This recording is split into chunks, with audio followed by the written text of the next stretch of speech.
Halo Bowlers, balik lagi di channel Headshoes Indonesia. Jika Anda merupakan followers dari Headshoes Store, maka Anda akan menyaksikan banyak sekali Mamba Instinct atau Mamba Rage yang kami pasarkan dengan harga yang cukup terjangkau. Sepatu-sepatu ini memang sudah dirilis sejak 2016 sampai 2018 silam. Lantas banyak sekali yang menjual secondnya, dan sebenarnya banyak sekali yang penasaran seperti apa sih performa sepatu ini. Karena pada saat sepatu ini dirilis, belum banyak reviewer yang mereview sepatu ini. Lantas kami akan memberikan informasi kepada Anda, memilih size-nya seperti apa, kemudian masih worth it kah dibeli saat ini dengan harga yang cukup terjangkau. Langsung saksikan video reviewnya sampai selesai.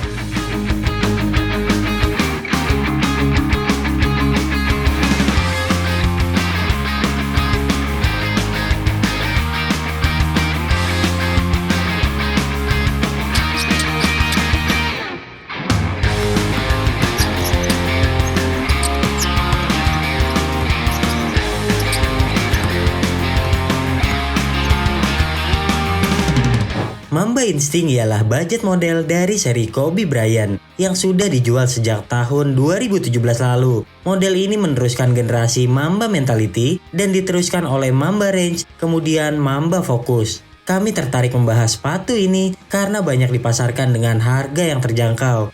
Meski telah berumur, tapi karena kuat sehingga masih banyak dicari para pebasket atau malah digunakan untuk olahraga lain seperti volley, jogging, hingga ke gym.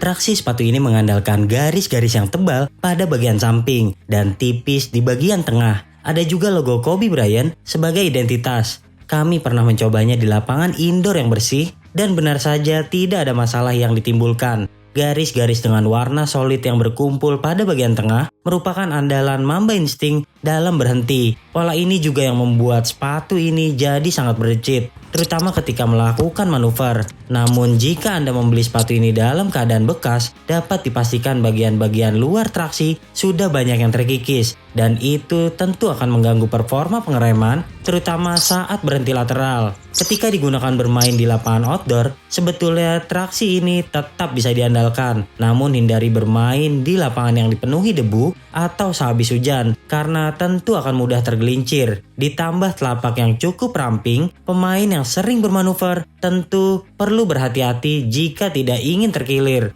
Meski begitu, untuk digunakan berlari, sepatu ini menawarkan transisi yang cukup baik. Nilai 7,5 untuk traksi.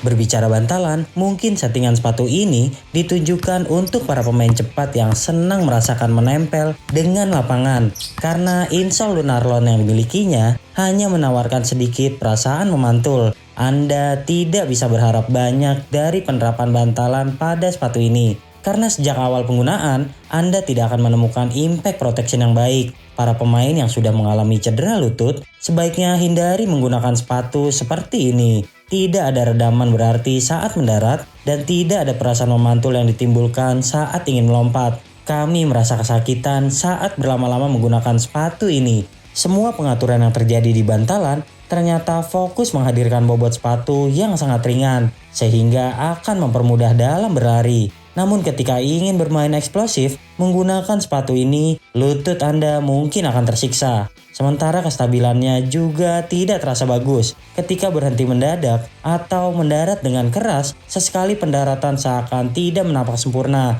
Dan hal ini tentu akan membahayakan. Nilai 6 untuk bantalan.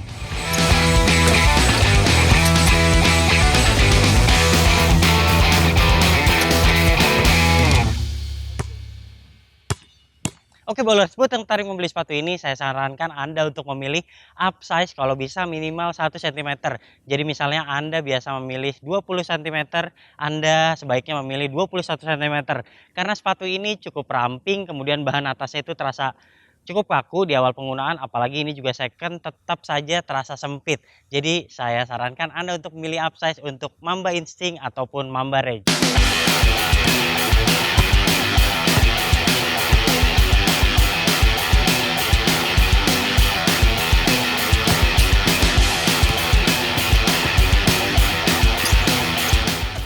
bahan atas sepenuhnya menggunakan flywave atau bisa disebut sebagai rajutan yang dipanaskan. Sebuah penerapan yang premium untuk sebuah budget model. Pengaplikasian ini juga membuat Mamba Instinct menjadi sepatu teringan yang pernah kami coba. Dan ini sesuatu yang bagus karena akan memudahkan para pelari mengingat potongan sepatu yang juga tergolong pendek. Sayangnya ada banyak kekurangan yang kami rasakan, seperti kurangnya ventilasi yang membuat penggunanya terasa mudah kepanasan. Selain itu, struktur sepatu ini juga cenderung lancip dan terasa gepeng, sehingga akan bermasalah untuk para pemilik kaki lebar.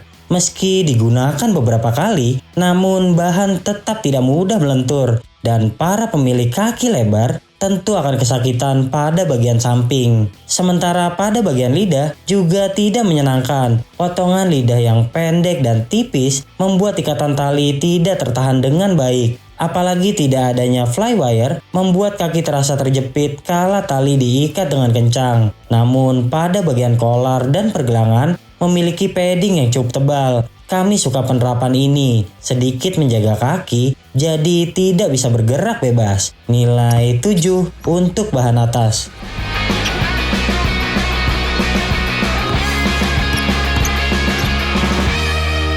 Sepatu ini tidak memiliki kuncian yang baik, oleh karena itu kami sangat menyarankan Anda berhati-hati saat menggunakannya. Pasalnya satu-satunya yang membuat kaki para pengguna terkunci adalah struktur sepatu yang sempit. Kaki seakan didesak ke bawah dan terjepit oleh sempitnya ruang. Lalu ada bahaya mengancam karena absennya plat plastik penyangga di bagian tengah. Hal tersebut membuat sepatu terlampau fleksibel. Kemudian karena sistem pertalian yang terlampau standar, ditambah banyak fuse di sekitar tali, membuat sepatu ini sulit diikat kencang. Jika diikat terlalu kencang, malah efek buruknya akan membuat kaki kesakitan. Lantas di bagian pergelangan, ada banyak ruang yang masih tersisa. Meskipun ada padding yang tebal, namun kurang menahan. Apalagi karakter kaki kami sedikit lebar, kami tidak bisa mengikat sepatu terlalu kencang, sehingga slip di tumit tidak dapat terhindarkan. Bagi Anda yang hanya bermain basket santai, menggunakan sepatu ini tentu akan menyenangkan.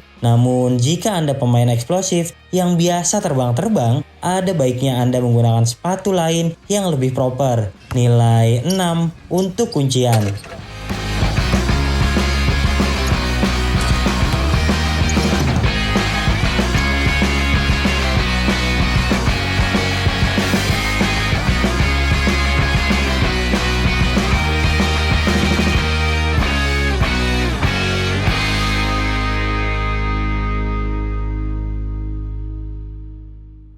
Oke bowler, jadi kesimpulannya membeli sepatu ini dengan harga yang terjangkau tentu akan sangat menguntungkan. Ketimbang Anda membeli sepatu KW ataupun brand lokal dengan harga yang terjangkau, Anda bisa mendapatkan sepatu Nike. Tentu menggunakannya akan menjadi kepuasan tersendiri. Kemudian sepatu ini juga ringan dan buat Anda yang pemula yang tidak mengeluarkan budget lebih banyak untuk membeli sepatu basket, mungkin ini bisa dijadikan sepatu pertama Anda. Apalagi bisa digunakan di lapangan indoor maupun outdoor dan Anda hanya tinggal pintar-pintar memilih size yang benar-benar sesuai karena sepatu ini adalah sepatu yang sangat sempit dan saya sarankan untuk memilih upsize. Kemudian untuk membeli sepatu second saya sarankan Anda melihat yang tampilannya sangat bagus, kalau bisa yang masih mulus supaya nanti pas hadir ke rumah Anda tidak mengecewakan. Jika Anda suka video ini jangan lupa klik like, subscribe, serta tulisan komen di kolom komentar. Main-main juga ke Instagram kami di headshoes.id dan headshoes.store. Sampai jumpa di video kami selanjutnya. Ciao!